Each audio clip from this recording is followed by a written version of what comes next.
Tell your mother I want to meet her. Life does not get any better than this.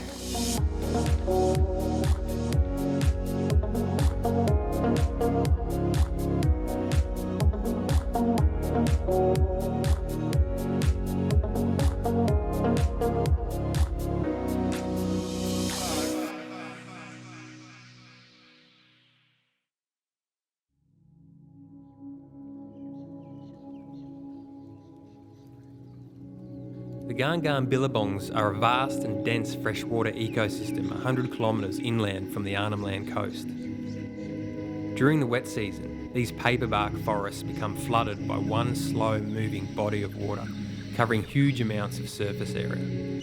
But during the dry season, this water shrinks back into dozens of billabongs. It's a landscape of leafy pandanus plants, water lilies and thick paperbark forest. The Dullawungal clan has lived with this billabong system for as long as anyone knows. Their reliance and connection to this land runs deep.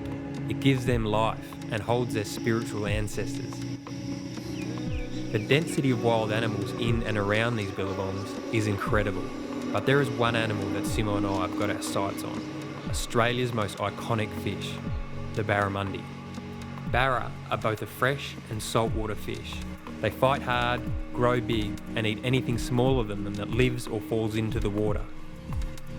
They are an extremely successful fish because of this ability to predate in all conditions. And where you find water in the Northern Territory, you'll find barra. But it's during the cloak of darkness around these billabongs that things really come alive, and that includes its most famous nighttime predator, the barramundi.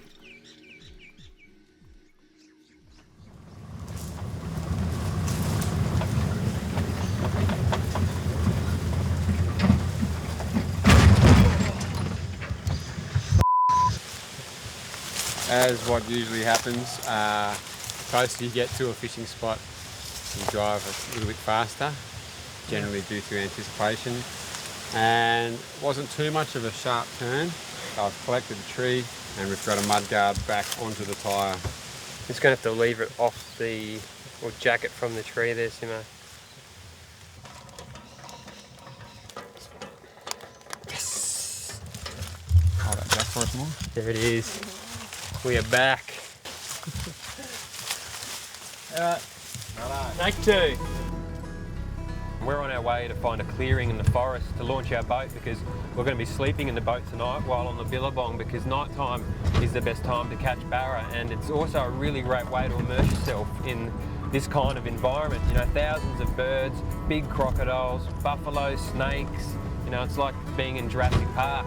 The community elders have got Bundy Amma and Jono to come with us and guide us through this forest because it's so dense and so thick that one wrong turn can get you lost and get you into real trouble.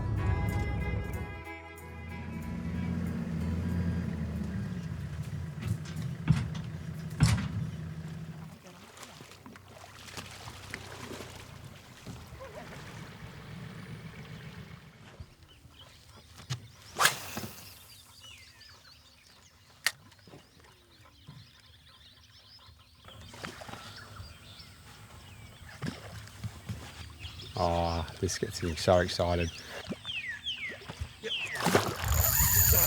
All right. There's my second cast and a barra.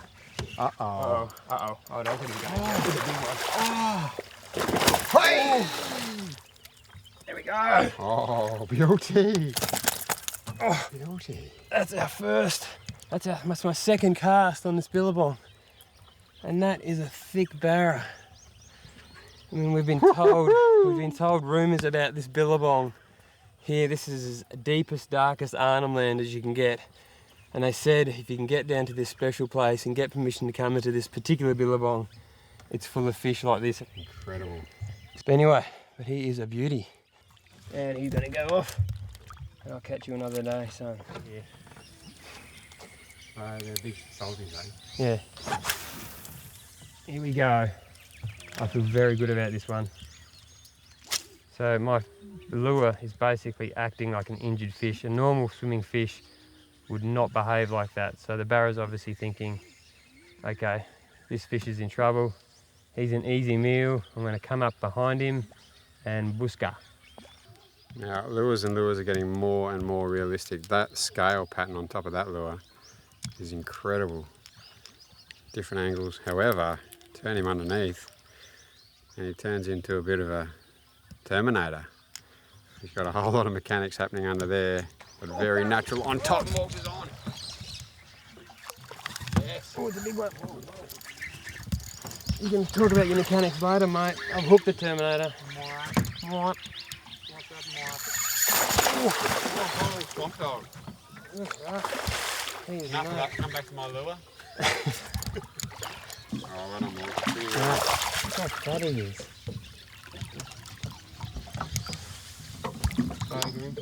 He's another fat, healthy specimen, isn't he? That is huge. So what this lure is trying to pretend to be is a fish that's sort of injured and bouncing on the surface, and also perhaps a frog. Good boy. You wagging that bird. Oh wow, there's magpie geese. That's what we'll be hunting tomorrow. Or at least eating.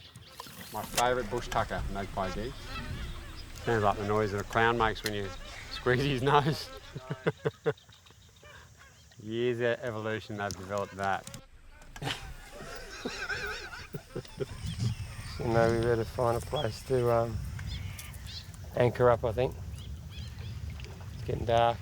Somewhere in the middle. Yeah, up there I reckon, where the deep stuff is.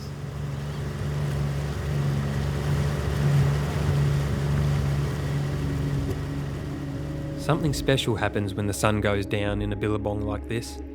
A big increase in animal activity takes place. There's a change in the guard.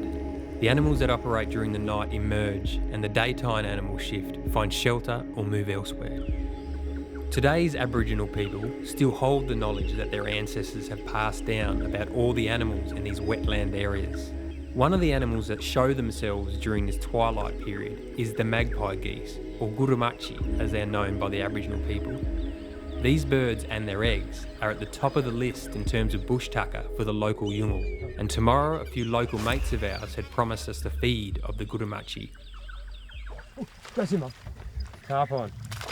Go tarpon. We'll take anything at this stage. We'll take a hit. Just give the kids some confidence. Now that is a tarpon, very common freshwater fish. Big barra! Whoa! Big barra. Happy. Oh, so it's just gone dark, and I was just casually pulling my popper in and hooked a big barra. Oh, got a glimpse of him. Oh, there he is. Lovely. Like that. Oh, what's the anchor? Yeah, he's got me ready, okay. Oh, no. Yes. Oh, he's back up. He's checking to see if you. Oh, Hartney side saddle. big fish. Oh, it's a big fish. Oh, yes. Wow.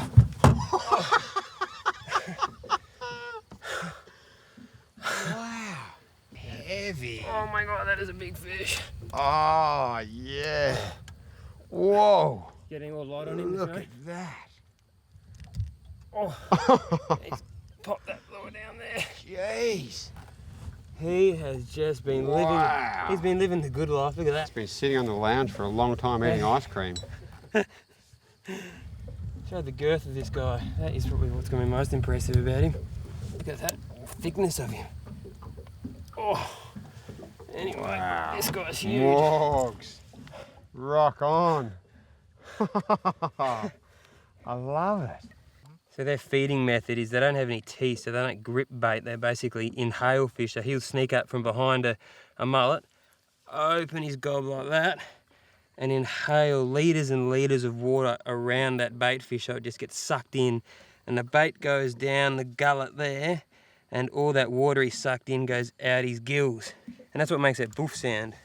A really sophisticated predatory method. He is a big fish. It's actually a she at this age, by the size of 70 centimetres. They're all males until that point. and then they turn into females and they start breeding. So Ride him up. there we go. One more time. Yeah. Oh. Oh, ha, ha, ha. Give him a swim here. He's so big. I don't want to keep my hand in here because there's a lot of crocs. And there we go. That's amazing. Simo. Hartney and Simo. Turn it on. Woo! I can't believe there's any slight element of anger about me. Oh, you think you haven't caught one?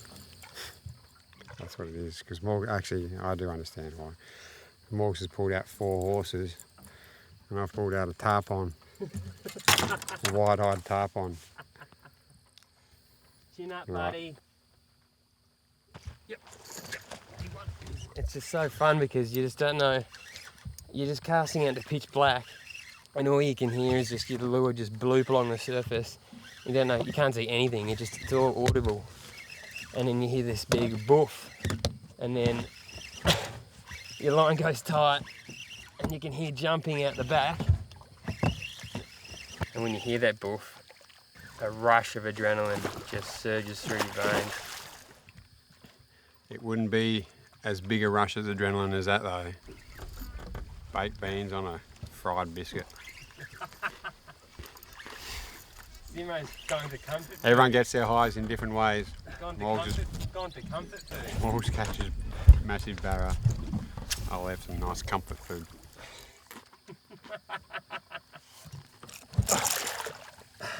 There we go.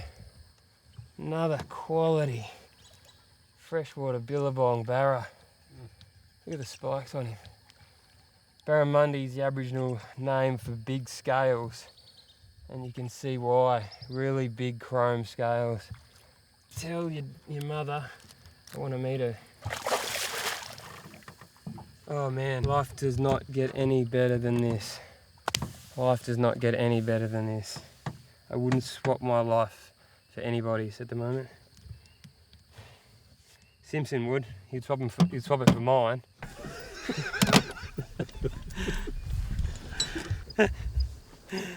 Come on, buddy, chin up. The scary thing about being out here at night is the amount of crocodile eyes that are so clearly visible with the torch. I'm shining this around and you can't discern whether they're a 4 metre crocodile or a 30 centimetre crocodile. You just see bright orange eyes shining back at you. And scanning around here, I can see there's 3 right there. 3, there's 4, There. 5, 6, 7, 8. They're just everywhere. This whole place is so eerie. It's got bats kicking in the trees. It's got fish splashing everywhere. But we are on a high-sided boat. Our sides are about 2 foot off the water. And a croc, basically, they're going to size us up and see the size of this boat, think we're the apex dominant animal in the area, or think that Morgs is, and leave us alone, hopefully. But such a unique and interesting but spooky experience.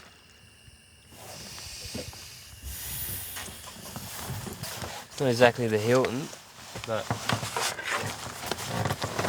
Hilton doesn't offer views like this.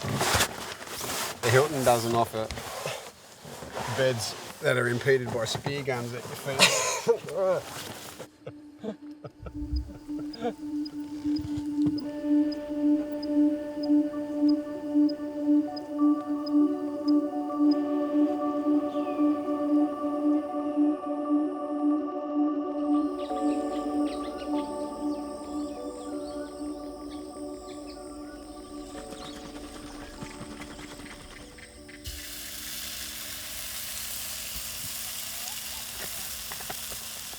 We may be out in the middle of Arnhem Land, but we are not animals.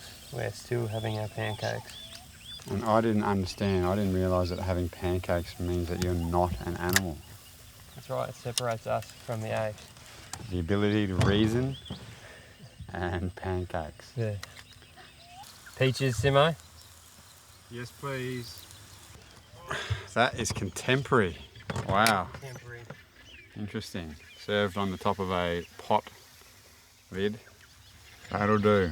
You don't hear many of the judges on all the fine cooking shows as their first comment. That'll do.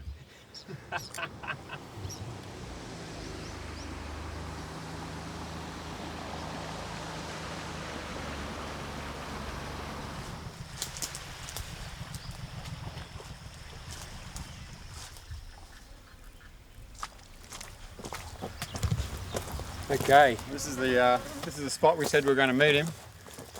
Dale, a mate of mine from Gupperwiak community, a couple of hours down the road, said he was going to come and meet us here today. At this time, roughly midday-ish. It's now 2. Fingers crossed. So we've been waiting a bit. So we've decided to have a flick. Yoden, Dale, go! So they're hunting around here most likely. Time is a different concept to a couple of our mates, particularly the indigenous fellas. We go by a different time scale. Roughly for us can mean an hour each side of a certain time frame. For them it could be 3 or 4. And I think that they're the ones who have got it right in terms of how to handle time. It's really easy to become blasé about your surroundings when you're fishing, especially when you're concentrating on a lure retrieval or a particular type of cast. But at the forefront of our mind the whole time, or maybe Morgs' mind not quite as much, but definitely my mind, is possible ambush points for crocodile. And this here, that looks like a ripper for a croc. That drops away to maybe 1.5 meters. It's quite murky water, and a crocodile would love to ambush from there, spring out of the water, grab me and pull me straight back in.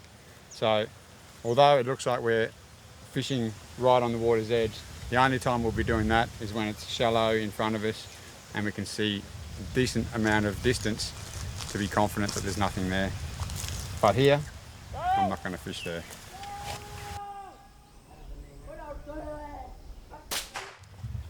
We've been trying the bush telephone with no luck. I'm just about hoarse from yelling across this billabong. We can hear Dale and the boys hunting still up that way, so we're going to go for a walk around cautiously around the edge of the billabong and see if we can find them.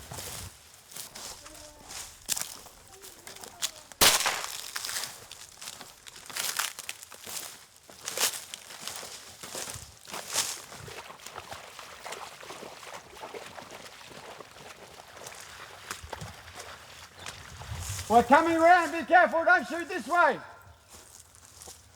Can you hear me? Hey. Here he is, the elusive Dale. We've already got some barramundi, some magpie geese. Hope we're eating that tonight. That's how you get across that little bit, we're worried about that. Yeah, you just walk.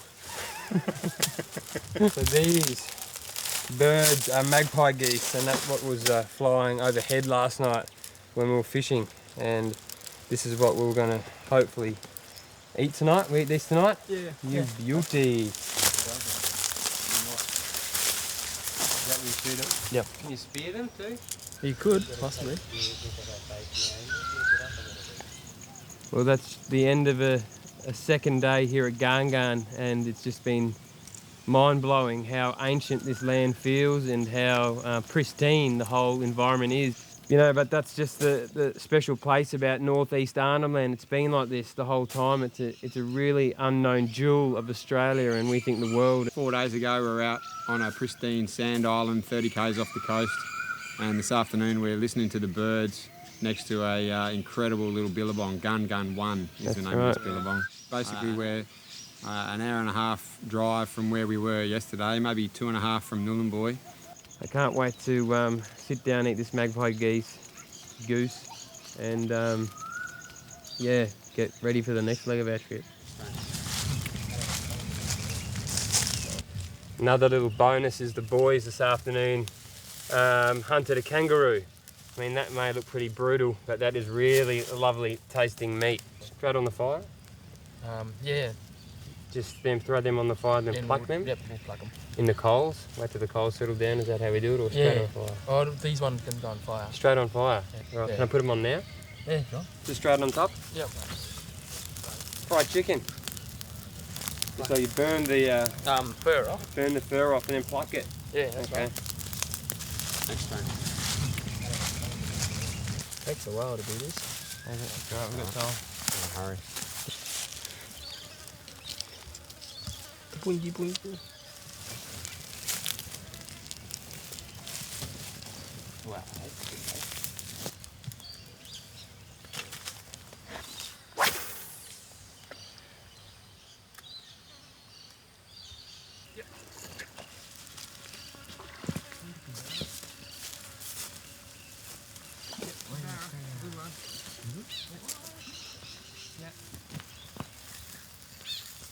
Just got that right in front of camp. This is fresh fish.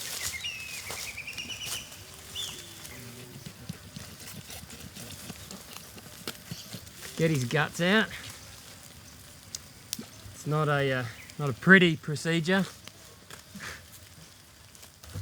Let me put him on. And that is called fresh fish. Is it underwater?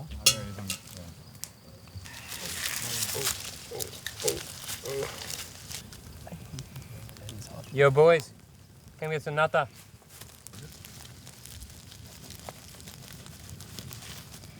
Not every day you get to eat your national emblem.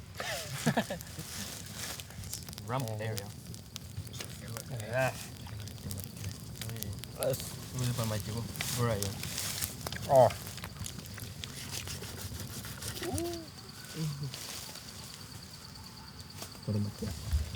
Đây là con ấy. Tích cũng. Medium rare. Yo. Yo. That's amazing. That is amazing. Wow.